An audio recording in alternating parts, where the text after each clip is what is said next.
नमस्कार दोस्तों, इस समय हम बैठे हैं भारतीय किसान यूनियन बलराज के राष्ट्रीय अध्यक्ष बलराज भाटी जी के पास। रहा है 2023 का आगमन हो रहा है। नेताजी 2022 में आपने काफ़ी धरने प्रदर्शन किए, हालांकि पहले से करते चले आ रहे हैं। प्रश्न उठता है कि आप जो है समय समय पर किसानों की समस्याओं को लेकर, चाहे वो प्राधिकरण हो या बिल्डर हो, जो किसानों की समस्याएं होते हैं उनको लेकर उनकी समस्याओं को समाधान करने के लिए ज्ञापन भी देते हैं और ज्ञापन से बात नहीं चलता है तो धरना प्रदर्शन करते हैं। और धरना प्रदर्शन जो आपके होते हैं वो ये नहीं है कि जैसे एक दो दिन किया, आपका धरना प्रदर्शन होता है जब तक उसका कोई भी समस्या का समाधान नहीं निकलता तब तक आप पीछे नहीं हटते। तो इस विषय में आप हमारे दर्शकों से क्या कहना चाहते हैं? आप सैनिक भी रहे पूर्व, कहीं वही तो नहीं है कि जिस तरह से कह देते हैं कि आदेश कि गोली जिस तरह से एक बार निकल जाती है फिर वापस नहीं आती, वही आपका है। तो इस विषय में आप दर्शकों से क्या कहना चाहते हैं बताइए। अगला सवाल हम बाद में करेंगे। देखिए, सबसे पहले तो मैं आपके चैनल को धन्यवाद करता हूं। और अब नव वर्ष है, आज पुराना वर्ष समाप्त हो रहा है, नव वर्ष चालू होने वाला है 2023। सबसे पहले तो मैं सभी क्षेत्रवासियों और देशवासियों को नव वर्ष की शुभकामनाएं देता हूं और आशा करता हूं कि हमारा देश तरक्की करे। इसी के साथ में मैं आपको ये बताता हूं कि 22 साल देश सेवा की, 2004 में मैं रिटायरमेंट होकर आया।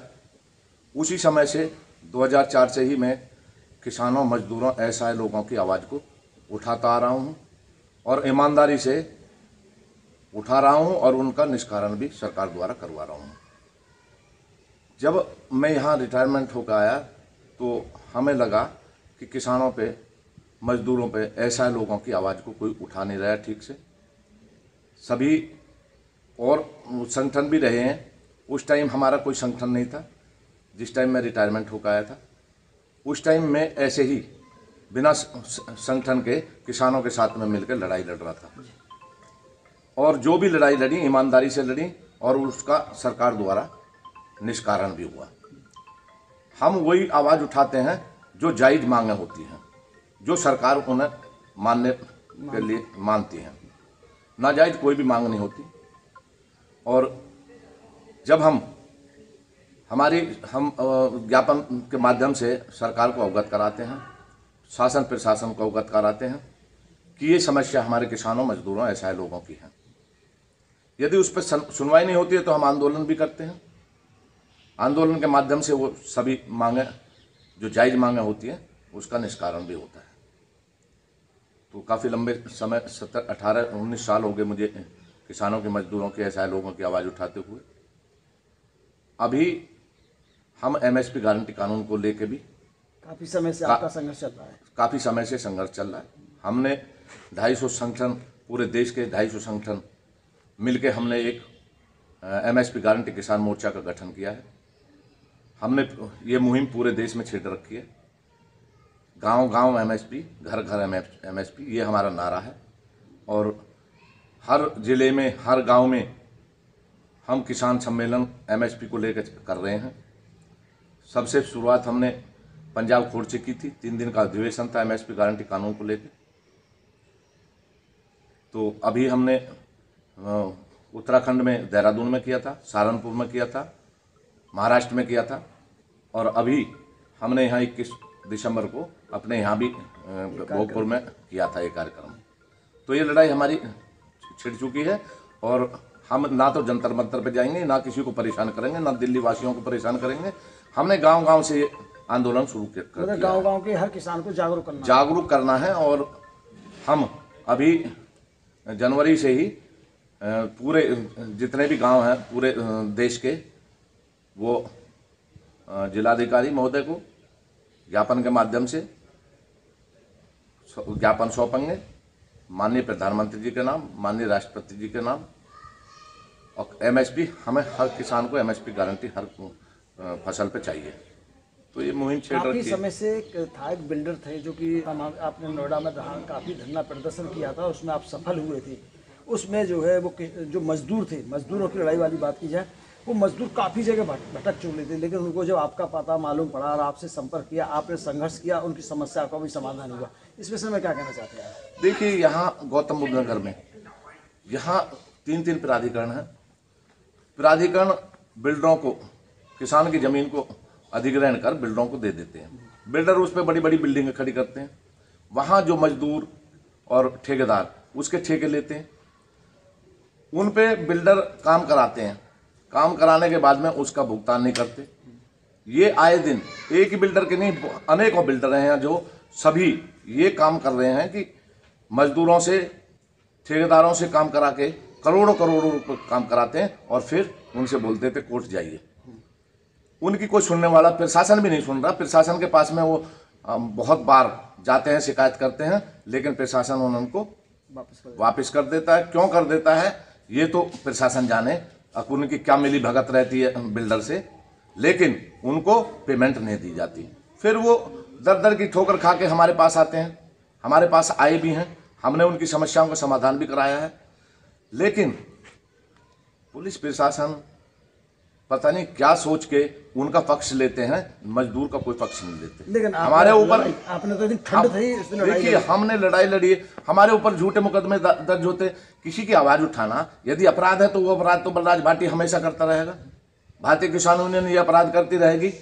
यदि इसको अपराध माना जाए कि हम किसी की आवाज को उठा रहे हैं, हम किसी की उत्पीड़न को रोक रहे हैं, तो यदि ये उत्पीड़न रोकना, किसी की आवाज को उठाना, किसी की मदद करना, ऐसा लोगों की मदद करना यदि कोई अपराध है तो ये बलराज भाटी अपराध करता रहेगा। जितने मुकदमे प्रशासन लगाता रहेगा। एक और प्रश्न उठता है कि आप सैनिक रहे, आप एकदम जैसे वो बोलते थे ना कि पीछे मुड़ के नहीं देखने वाली बात रही, तो आपका जो संगठन होता है वो बिल्कुल जब कहीं धरना या प्रदर्शन करता है तो उसका एक अलग ही तरीका देखने को मिलता है। उस विषय में आप क्या कहना चाहते हैं? देखिए, हम अनुशासन के लोग हैं, हमने देश सेवा की है, हम अनुशासन में रह के काम करते हैं। हमारे जितने भी कार्यकर्ता, जितने भी पदाधिकारी हैं, सब मेरी उसी अनुशासन को देखते हुए सब अनुशासन में काम करते हैं और सब ईमानदार हैं।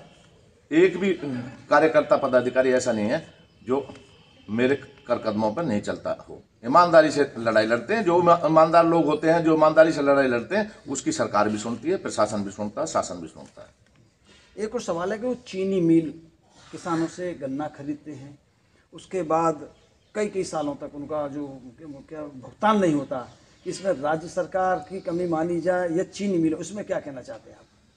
देखिए, यदि राज्य सरकार चाहे तो चीनी मिलन के ऊपर शिकंजा कैसे भी, किसान तो अपना ब्याज से पैसे ठाके खेती में लगाते हैं, कर्जा लेके खेती में लगाते हैं और उसे टाइम से वहाँ पेमेंट ना हो। ये गन्ने की जो लड़ाई है, गन्ना किसानों की लड़ाई है। BM सिंह जो राष्ट्रीय किसान मजदूर संगठन के राष्ट्रीय अध्यक्ष हैं, वो काफ़ी लंबे समय से लड़ रहे हैं। जब सरकारें नहीं सुन रही थी तो उन्होंने कोर्ट में याचिका डाली, कोर्ट में इनको खदेड़ा और वो लड़ाई जीत भी गए, लेकिन आज तक भी वो गन्ना भुगतान नहीं कर पाए। अभी चल रही है लड़ाई, किसानों की जो लड़ाई है वो चल रही है। अभी मिलों की जो वो है जो भुगतान नहीं कर रहे, उनके ऊपर भी शिकंजा कसा जा रहा है। अच्छा, एक और सवाल है, यहाँ पर देखा कि जिन लोगों की अच्छी पहुँच रही सत्ता पक्ष में, उन्होंने तो अपने जो 6% वाले मौके की जगह पर प्लॉट अलॉट कराए। अभी तक कुछ किसानों के लिए, किसान भाइयों के लिए अभी तक जिनकी ज़मीन गई है, प्लॉट नहीं मिले। अब इस विषय में आप क्या कहना चाहते हैं? देखिए, उसकी भी संगठन लड़ाई लड़ रहे हैं। हमारा संगठन साथ खड़ा है सब किसानों के। वो तो कोर्ट से भी आदेश हो गए, वो तो देने पड़ेंगे इनको, प्राधिकरण को, जो 6% है। अब मिली भगत से तो सभी ने अपने प्लाट लगाए हैं और मौके पर, ऐसे मौके पर लगाए हैं। उन्होंने भी जब शिकंजा कस रहा है, अभी आप देख ही रहे हैं कि कैसे कैसे शिकंजा कसे जा रहे हैं, उनके ऊपर भी कार्रवाई हो रही है। अच्छा, अब संगठन के माध्यम से किसान भाइयों से 2023 का वर्ष आ रहा है, क्या अपील करना चाहते हैं, क्या संदेश देना चाहते हैं? देखो, मैं तो यही कहूँगा, अपनी जो ईमानदारी की लड़ाई है किसानों की, वो सभी संगठन मिलके किसानों की आवाज़ उठाते रहें। और मैं तो सरकार से भी ये कहूँगा, किसानों की अनदेखी ना करें। यदि किसानों की अनदेखी करती है, देश जो किसानों के ऊपर चल रहा है, यदि किसान गरीब है तो देश गरीब है, यदि किसान आबाद है तो देश भी आबाद है। तो मैं तो ये कहूँगा सरकार से भी किसानों की अनदेखी ना करे और उनकी एमएसपी गारंटी कानून बना के दे दें, जिससे देश तरक्की करे। यदि किसान को उनके फसलों का न्यूनतम मूल्य सही भाव मिले तो किसान खेती करने के लिए राजी रहेगा। आज हमारा जो किसान का बेटा है वो शहर की तरफ दौड़ रहा है, क्योंकि खेती जो है घाटे को सौदा हो गई है, कर्ज में डूब गया है किसान। तो बच्चे भी खेती करना नहीं चाह रहे। यदि खेती किसानी नहीं रही देश में तो देश बर्बाद हो जाएगा। देश का पेट भरने वाला किसान है। किसान का बेटा जो सरहदों पर रह के देश सेवा कर रहा है, तो ये सब किसान के पीछे ही चल रहा है देश। यदि किसान की अनदेखी होती है तो देश डूब जाएगा, देश तरक्की नहीं करेगा। देश जब ही तरक्की करेगा जब किसान आबाद होगा। हमारे देश का नारा भी रहा है जय जवान जय किसान। देखिए, ये तो हमारे बुजुर्गों का नारा है, जय जवान जय किसान।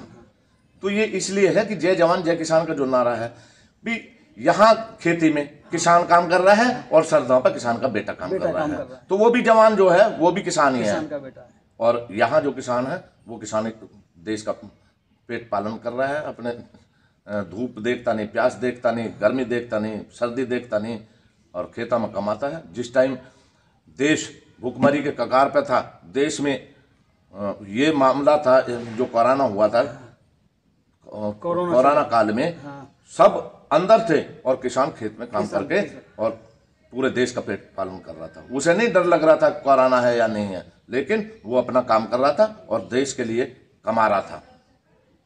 तो ये किसान की अनदेखी नहीं करनी चाहिए सरकार को। केंद्र सरकार बैठी है, राज्य सरकार बैठी है, उसको किसान के ऊपर पूरा ध्यान देना चाहिए। देखा दोस्तों, अन्नदाता जिसे कहते हैं, अन्नदाता किसान, किसानों के संगठन के काम करने वाले राष्ट्रीय अध्यक्ष बलराज भाटी जी से हमारी वार्ता हुई। उन्होंने अपने विचार व्यक्त करे। इसी के साथ हम मिलते हैं नई स्टोरी के साथ। मैं भारत भूषण शर्मा, फेस वार्ता। नमस्कार, जय हिंद।